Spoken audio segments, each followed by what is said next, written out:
Hello and thank you for joining me on this fragrance video.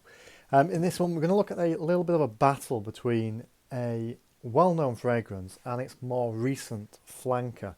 So as you can see before you, the two fragrances we've got here are from the Boss Bottled line. The one on the left is the original Boss Bottled. Been around a long time, came out back in 1998 and it's quite easily one of the most recognisable fragrances of all time. You've smelt it.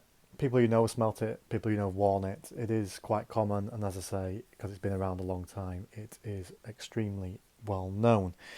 The main thing about the original Boss Bottled is it's a very versatile fragrance. It can be worn pretty much in any situation, and it is well known for its apple accord. It has a rich sort of, some people call it apple pie scent, but that's more in the opening, and then it becomes sort of a very crisp, a very clean scent. Even though it has some woody elements, it's very much a fragrance you can wear probably in the summer and also in an office environment, but also works quite well in the evening as well.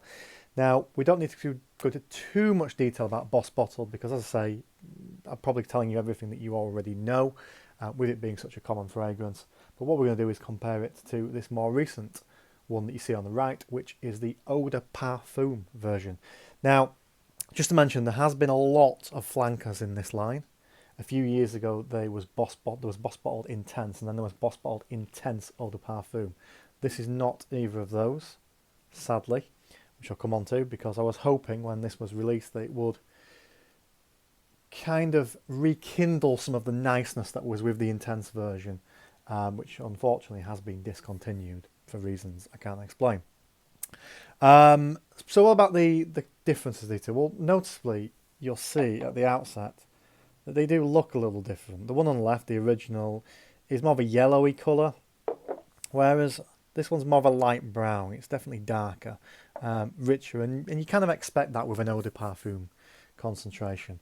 Where the original had the silver cap and the silver design, this has gone more for a gold look.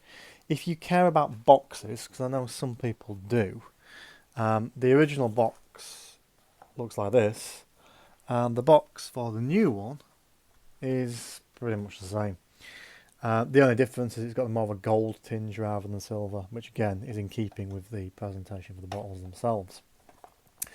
One key factor about this, often when you get a flanker of a really popular fragrance, the nose behind the new flanker, will be the person behind the original. So to give you an example, Alberto Moreales originally created Acqua di Gio for Armani back in the 1990s, and he's barely been the nose behind every single flanker that they've done ever since. That is not the case here, though. The original Boss Bottles was created by Annick Morado and Christian Dusselier. Now, probably just murdered their names, but they did the original. This new one has been brought to you by a lady called Haronine Blanche.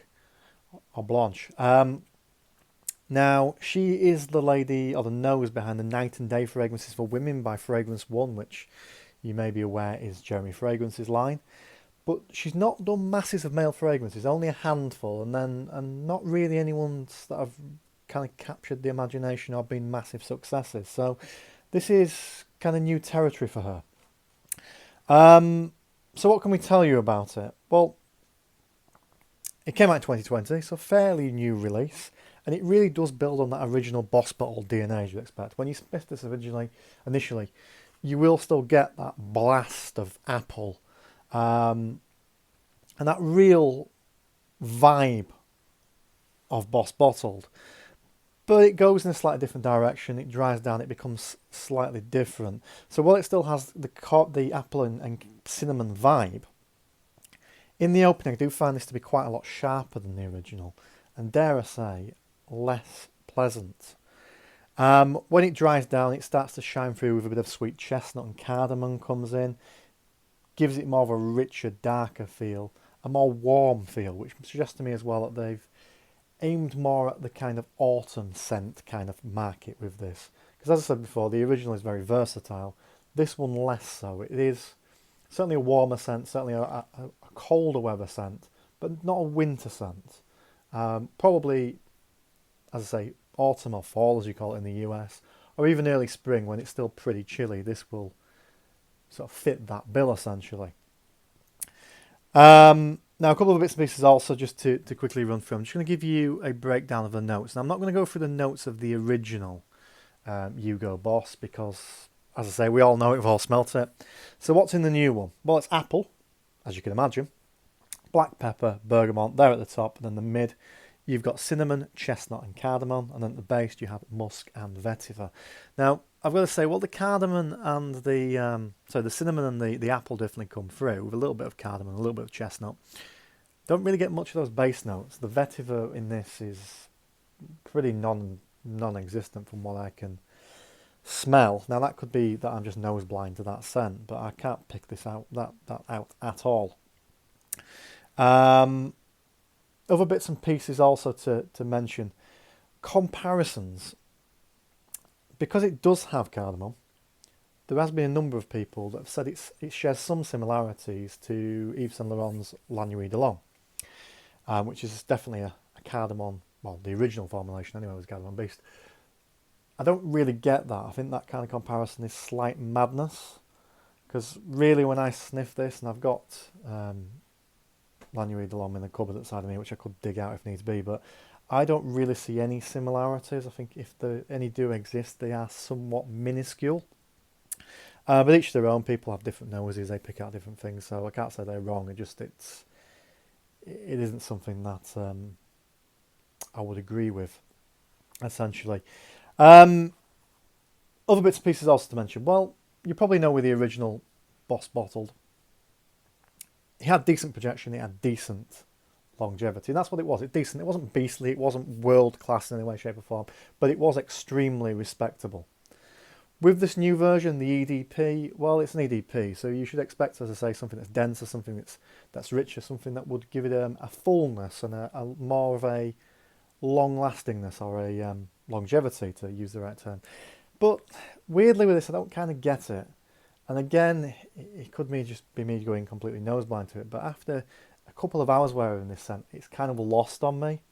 Whereas with the original, it kind of comes back in waves. It sort of goes away, you get used to it, and then it'll surprise you by creeping up on you, and you can still smell it, and people will still compliment you, comment on it. With this one, even though it is a stronger concentration, I've not had that.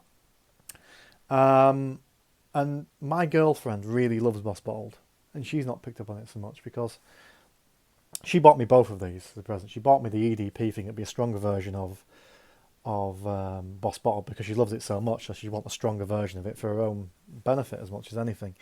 And really, she's kind of been let down. She didn't think it did what she expected it to. Scent is obviously slightly different. It has that DNA, but it doesn't have it. I think she kind of expected it to be more like the intense version of the original, sort of hyped up, but still on the same lines with those same benefits. And this is, as I say, it's warmer, it's richer, but in many texts it's sort of toned down. And I do feel the longevity does suffer as a result of that. But, you know, if you don't own the original, you want something that's warm, that's classy, that's respectable, that you could wear in around the autumn time, then there isn't anything wrong with this fragrance. I just think there's probably better options that you can spend your money on in the market. Anyway, I'm blabbering on as usual, so thank you very much for watching. As always, do look out for my other fragrance videos when they come. They are always somewhat random. I would try and stick to a schedule, but as I always say, life gets in the way, but I will try and do them as and when I can. As I say, once more, thank you for watching. If you can do me the biggest of favours, if you haven't already, click the subscribe button, click that bell. It does help out. It's very much appreciated. It helps very much with Google's algorithm, which most people will know is complex and doesn't make a lot of sense. You can have one video that does massive views, the next one does sod all, and it's all about how the way that Google pushes those videos to people. One of those ways, my understanding, or a couple of those ways, is comments, likes, subscribes. When you do them, it sort of flags it essentially, and then it will encourage them to push it to more people. So if you can do that, as I say, I do appreciate it. And thank you once more, and as I say, please do look out for those further fragrance videos coming your way very, very shortly. Thank you.